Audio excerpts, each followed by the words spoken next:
नमस्कार बच्चों। आज मैं आपको कक्षा 5वीं में लिंग निर्णय अर्थात जेंडर के बारे में समझाऊंगी। तो हिंदी में दो प्रकार के लिंग होते हैं, स्त्रीलिंग और पुल्लिंग। ठीक है, तो ये देखो, नीचे दिए गए चित्रों को देखिए तथा इनके अंतर को समझने की चेष्टा कीजिए। ध्वज उठाई मोर नाच रहा है। मोरनी गर्दन उठाकर मोर को देख रही है। तो मोर का क्या होगा? मोरनी। मोर क्या होगा? पुल्लिंग। और मोरनी क्या होगी? स्त्रीलिंग। यानी जो जिन शब्दों से हमें स्त्री जाति के होने का पता चलता है वो स्त्रीलिंग में आती है, और जिनसे पुरुष जाति के होने का पता लगता है वो पुल्लिंग में आती है। तो इस तरीके से देखिए आगे, बैल गाड़ी खींच रहा है। गाय दूध दे रही है। तो बैल का उल्टा क्या होगा? गाय। बैल किस में आएगा? पुल्लिंग में। और गाय क्या होगी? स्त्रीलिंग। भाई बहन को उपहार दे रहा है। बहन भाई को राखी बांध रही है। भाई पुल्लिंग में आएगा, भाई का क्या होगा? बहन। बहन स्त्रीलिंग। तो ये सब चित्रों से हमें स्त्रीलिंग और पुल्लिंग के बारे में समझ आ चुका है। तो पुरुष जाति के अंतर्गत आने वाले शब्द पुल्लिंग कहलाते हैं और स्त्री जाति के अंतर्गत आने वाले स्त्रीलिंग कहलाते हैं। आगे देखिए, हम कुछ लिंगों को बदलते हैं जो हमने पहले अपने पीडीएफ के थ्रू अपनी अभ्यास पुस्तिका में किए हुए हैं। देखिए, पुरुष। पुरुष का स्त्रीलिंग क्या होगी? स्त्री। वर, वधु। वर का मतलब दुल्हा और वधु का मतलब दुल्हन। सम्राट, सम्राज्ञी। पति, पत्नी। लुहार, लुहारिन। कुम्हार, कुम्हारिन। धोबी, धोबिन। सुनार, सुनारिन। अब देखिए, इन इन जहां पर भी लगा है वहां पर ई छोटी आ रही है। कुम्हारिन में, लुहारिन में, धोबिन में, सुनारिन में, सब में ई छोटी आएगी। ग्वाला में भी ई छोटी आएगी, ग्वालिन। हाथी का हाथनी नहीं होगा, बहुत सारे बच्चे हाथनी लिख देते हैं। हथनी, ह थी नी। ब्राह्मण, ब्राह्मणी। ससुर, सास। जूता, जूती। नेक्स्ट देखिए, रस्सा का क्या होगा? रस्सी। बालक, बालिका। नेक्स्ट देखिए, वचन। वचन को बोलते हैं नंबर। हम अपने आसपास के वातावरण में कभी एक से परिचित होते हैं तो कभी अनेक से। यह एक और अनेक क्या कहलाते हैं? वचन कहलाते हैं। जंगल में एक हिरण चर रहा है। जंगल में अनेक हिरण चर रहे हैं। बिल्ली एक चूहे को देख रही है। दो बिल्लियां अनेक चूहे को देख रही हैं। कबूतर छतरी पर बैठा है। कुछ कबूतर दाना चुग रहे हैं। चित्रों में कभी एक के बारे में कहा गया है तो कभी एक से अधिक के बारे में।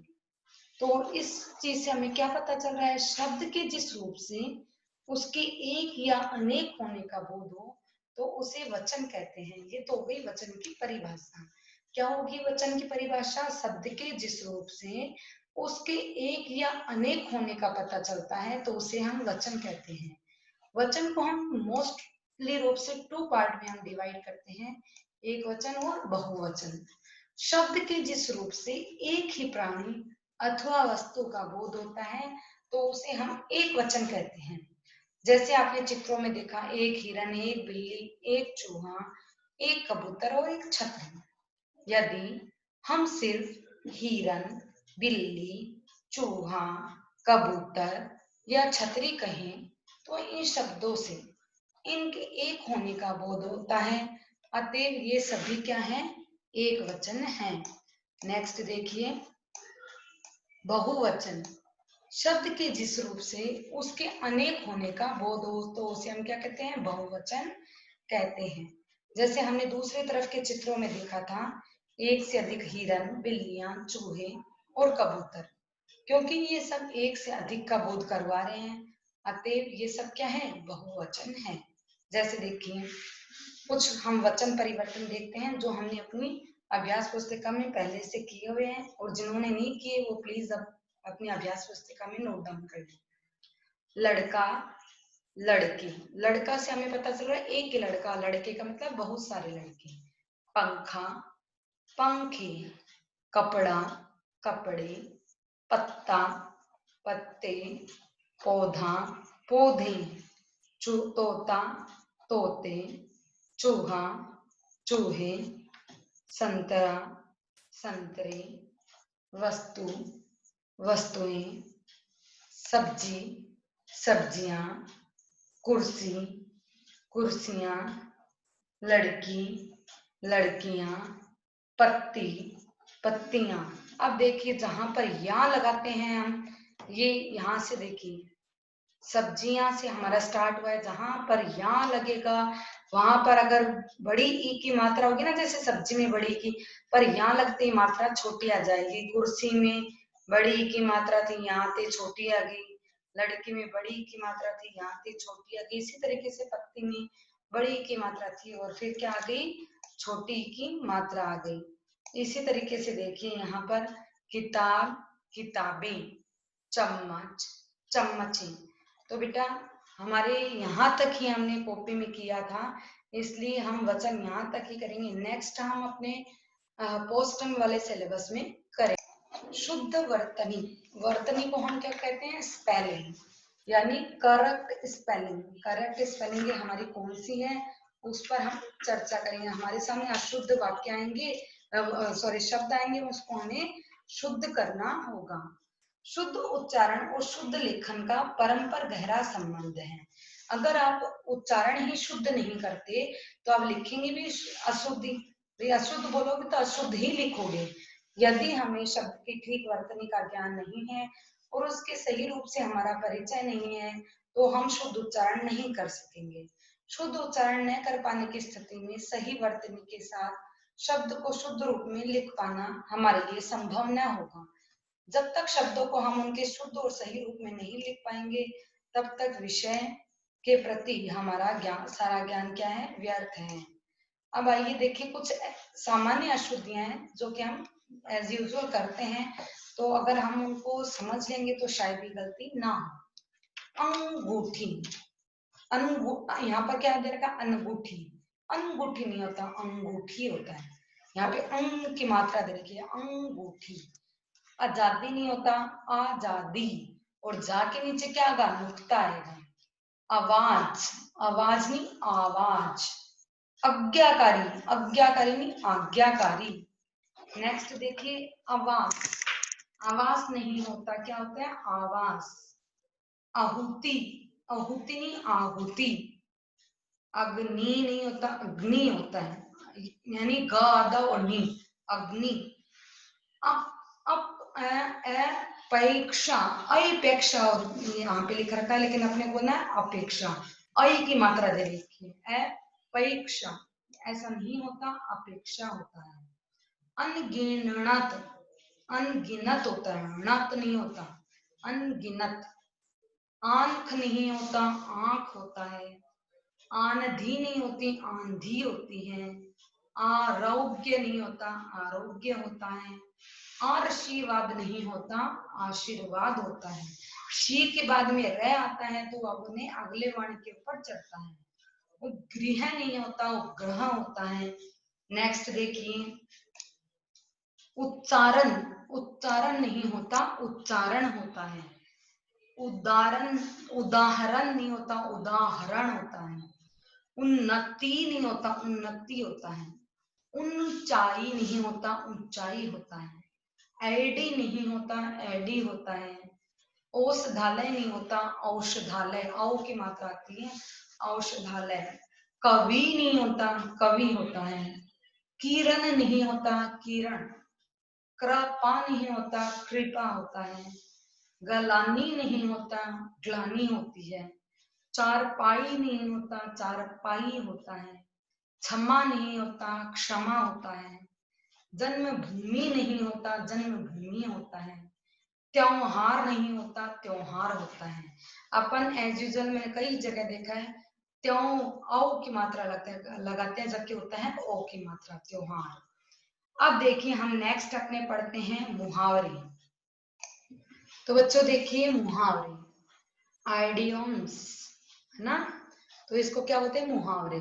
शब्दों का ऐसा समूह है जो कोई विशेष अर्थ प्रकट करता है और बोलचाल की भाषा में प्रयुक्त होकर बात के अर्थ को प्रभावी बनाता है। यह अरबी भाषा का शब्द है जिसका अर्थ है अभ्यास। लोक जीवन में मुहावरों का बड़ा ही महत्व है।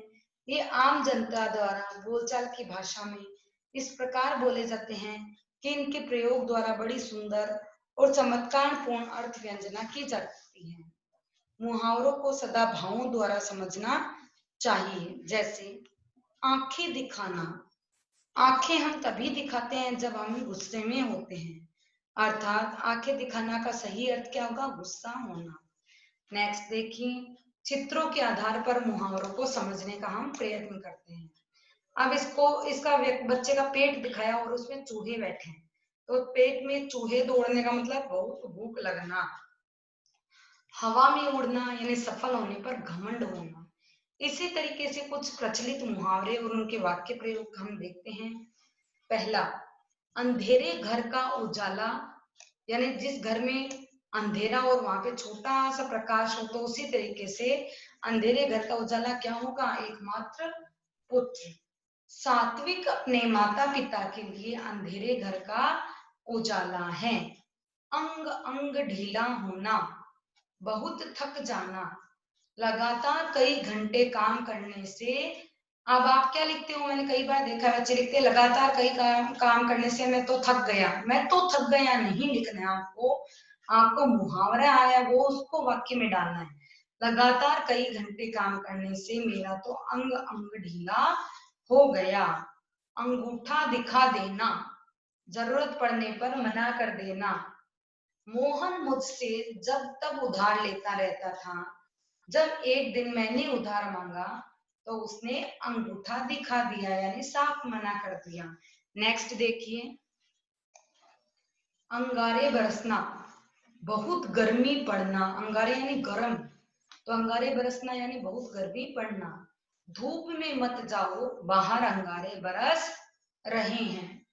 अक्ल का दुश्मन यानी मूर्ख, उस अक्ल के दुश्मन को कोई भी बात समझाना बेकार है, यानी वह तो अक्ल का दुश्मन है, उसे कोई भी बात समझाना बेकार है। अपने पांव पर कुल्हाड़ी मारना, जानबूझकर मुसीबत में पड़ना। उसने अपने अधिकारी से लड़ाई करके अपने ही पांव पर कुल्हाड़ी मार ली। अपने पैरों पर खड़ा होना यानी आत्मनिर्भर होना। बस 2-4 साल की बात है, पढ़ाई पूरा करते ही अजय अपने पैरों पर खड़ा हो जाएगा। अपने मुंह मियां मिट्ठू बनना, यानी मियां जी खुद अपने मुंह से अपनी प्रशंसा कर रहे हैं। लोग तारीफ करे तभी अच्छाई समझना। अपने मुंह मियां मिट्ठू तो कोई भी बन सकता है। आंख का तारा बहुत प्यारा, हर बेटा अपनी माँ की आंख का तारा होता है। आंखें बिछाना, स्वागत करना।